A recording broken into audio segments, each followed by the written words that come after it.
So Tony, just the adjustment. I mean, you get here and you jump in pretty quickly. How's your adjustment going? It's been good.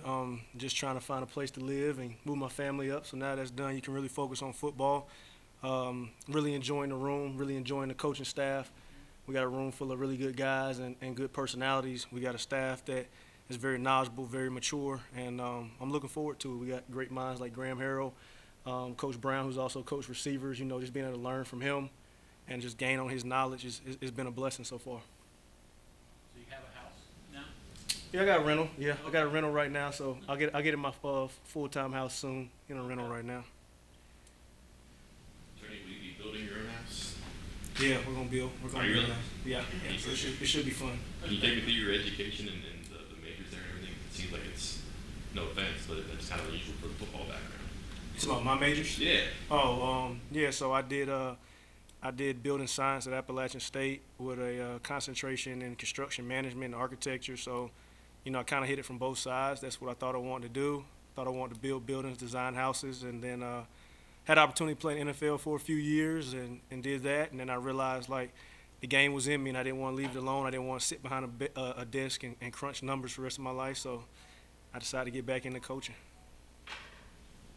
Building your wide receiver core right now. We've got some veterans and some young guys mixed in. What do you see from your guys so far? I see a ton of talent. I see a ton of potential. I see guys that, to me, in my eyes, can be some of the better receivers in this league.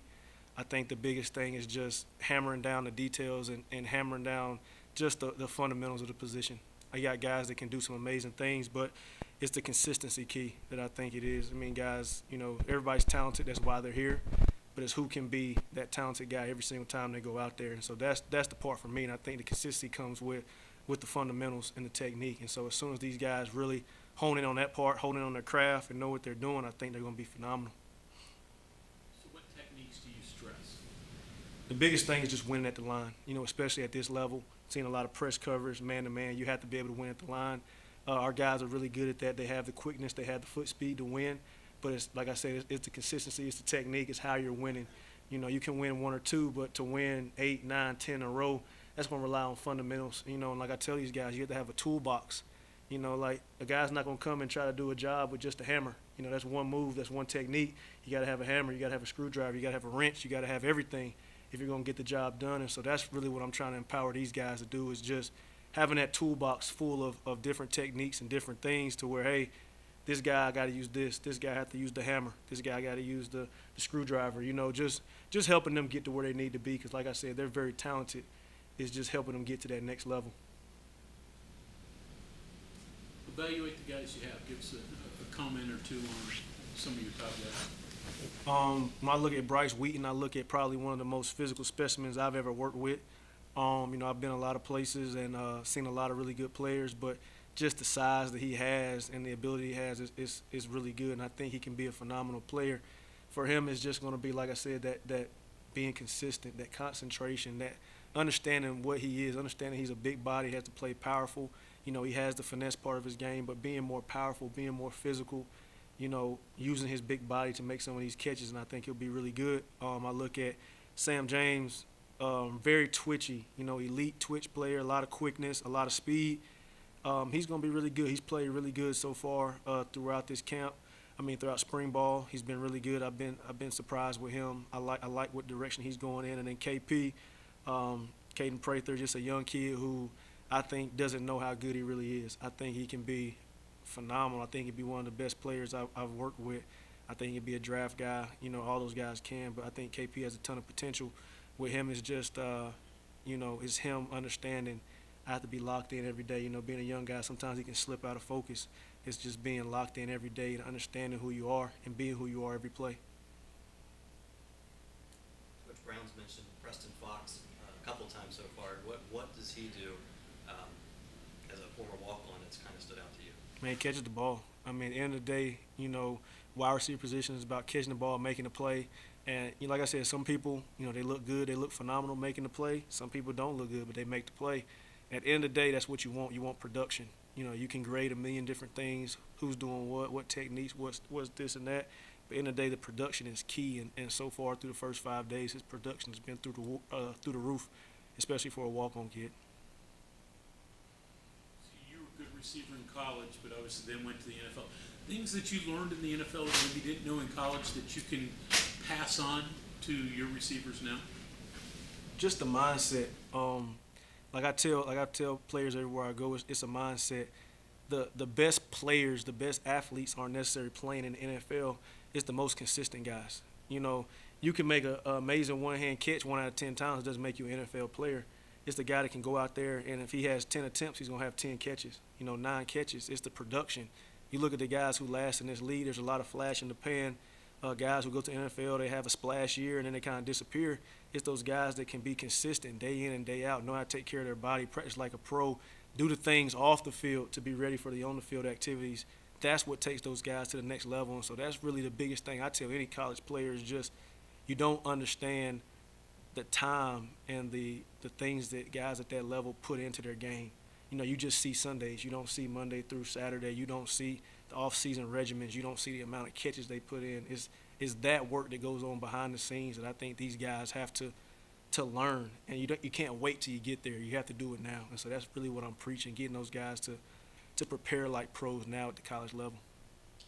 A young guy like Gerald Williams at right now. Jarrell, he's looking good. I mean, from a physicality standpoint, he's got to develop a little bit. He's got to get in the weight room and do some things, but he has a lot of natural traits. He's kind of slippery. He has traits just to naturally get open. He does some things that I really like from a route running standpoint. I think for him, this spring has been tremendous. He's a guy that I think is going to develop a lot over the spring and come back in the fall with a much different mindset and kind of know what's going on. I think he'll have a chance to help us a little bit this year. Slaughter outside. He's a guy that I think can play both. Right now we're using him primarily outside, but I think he can possibly do both. I just think he's a really good player. He's learning the offense very well for a young guy who's had 5 college practices. Just the way he's picking it up and developing, I really like that. And like I said, he just has to get in the weight room and develop a little bit, and I think between this summer and camp he's going to do that. Tony, did your career in football, playing and coaching, catch you by surprise? Didn't sound like you were going to say like you were thinking about that right away. You said you ended up in the NFL. A lot of guys dream of that. Yeah, like I always tell the story. Like I went to Appalachian State. Everybody knows Appalachian State's a football school, but when I was there, it was FCS. So that dream of going to NFL was always it was out there, but it wasn't really like attainable. And for me, I remember the first call I got from an agent. Before my senior year, I was filling out grad school applications. I was going to go to grad school for architecture, and so I had kind of given up on the NFL dream. I was kind of focusing on what was next. I got a call, and I kind of realized like maybe this is a possibility, and I just kind of put my head down. Things worked out my senior year. Had a great senior year. Ended up getting a chance to play with the Chargers as a priority free agent. I'm not Chargers, but Colts, excuse me. And then just kind of took off from there, and football is kind of a thing that I was new to. I had been a basketball guy growing up, got on the football late. But, college I developed, made to NFL. Luckily got to stay on with the Jaguars and met some really good coaches while I was there, and they just developed me. And I was lucky enough to be a guy that had time to develop in NFL, and so I think a lot of where I'm at today just to those coaches I had in college, coaches I had to the NFL, because this wasn't a dream of mine, I never thought I'd be sitting in front of you guys coaching. I was in the NFL and playing and got hurt. I got hurt back-to-back years. My wide receiver coach at the time, he was like, man, you should really get into coaching. Like, you're a smart guy. You love the game. You're a good player. And he was kind of the first person that ever put it on my heart or even said I should do it. And so, when I got out the game, he called me. I called a few people, and things just kind of happened. Sure, younger guys ask you what piece of advice would you give them want to go to the league? What's your number one piece of advice for them? You have to do the extra. Coach calls the edge work here. You have to do the extra. My senior year, when I realized I really had a chance, I started putting in that extra work, staying after practice, coming before practice, watching film in the mornings, watching film before I went home. Like I really bought into what my coaches had told me once I realized that I had a shot. What I tell these guys, don't wait till you realize you have a shot. Like, push for it now. Push for it now and put yourself in the best position. Don't wait until you see the opportunity to try to take it. If you're always ready, you don't have to get ready. Scheme that West Virginia running now with Graham Harrell, a lot different than what you coached, played in before? Oh, yeah, it's complete 180. You look at Coastal Carolina, we had a lot of success, but that was rooted in triple option, being a run-heavy offense, take your shots. Like I said, like probably leading receiver maybe had like 65 catches in a season. It wasn't like a ton of targets. It was just a lot of yards because they were deeper passes. There's a lot of blocking, a lot of different things involved. Being in an air raid system, there's a lot more passes, a lot more RPOs, a lot more opportunities for receivers to get open and get targets. And so from that aspect, it's totally different. But I think anywhere I've been, we've had a pretty good passing game, and so from that standpoint, I think I want to keep that same consistency. So does that mean you teach your receivers differently with a different scheme, or is a route and go run it and block it and do what you got to do? Yeah, everybody has little tweaks. Everybody runs certain routes a little different. Maybe you put your little bit of flavor in your offense a little bit different. But at the end of the day, it's always football. At the end of the day, it's always receiver play. At the end of the day, you have to go out there and beat a defensive back. You have to find the zone, the holes in the defense and the zones. You have to do those things. Like you have to block corners, you have to block safeties, you might have to block linebackers. No matter, what packaging it comes in, what you call the offense, at the end of the day, you got to move the ball. You got to get body on body. You got to catch the ball. You got to make plays. Football is football no matter what system you're in, so I don't try to overcomplicate it. You teach your guys the fundamentals because the fundamentals go with them anywhere, no matter what level, no matter what offense. So just try to stay basic, teach fundamentals, teach techniques.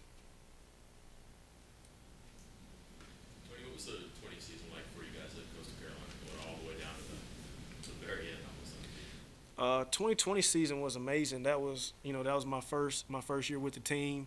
They had went 5-7 the year prior, and you felt like you had a really good team. You just needed a piece here or there. And in 2020, I think the pieces hit just right.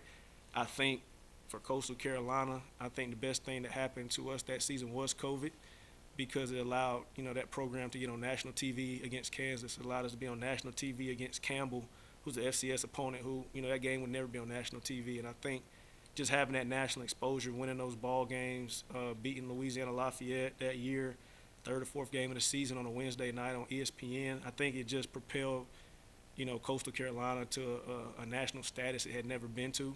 And I think it put a lot of confidence in our guys that, we could do this. And I think the momentum had hit just right, and the guys were just playing with so much confidence. It was kind of on autopilot. It was kind of on autopilot to that bowl game. We ended up losing. It was a great season, man, a great experience.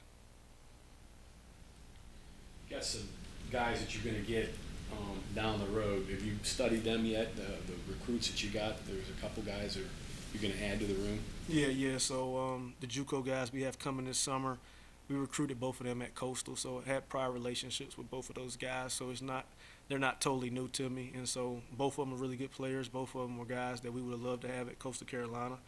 Obviously they came here, and I think they're great players. I think they can help us.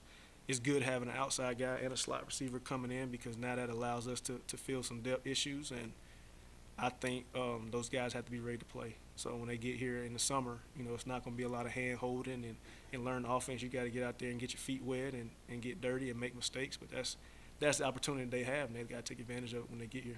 What's a comfortable number for you to have ready to go by the time you guys kick it off? I'm not sure. To me, if you got 6 to 8 guys and they're ready to go, then you're fine. Of course, you like to have more. You like to have some aces in the hole so you can develop guys and continue to work from that aspect. But in essence, as long as you have enough guys to go out there and play on Saturday and have a nice rotation, I think we'll be fine. So I don't think there's a magic number. You just got to have enough guys to go out there and do what you need to do schematically.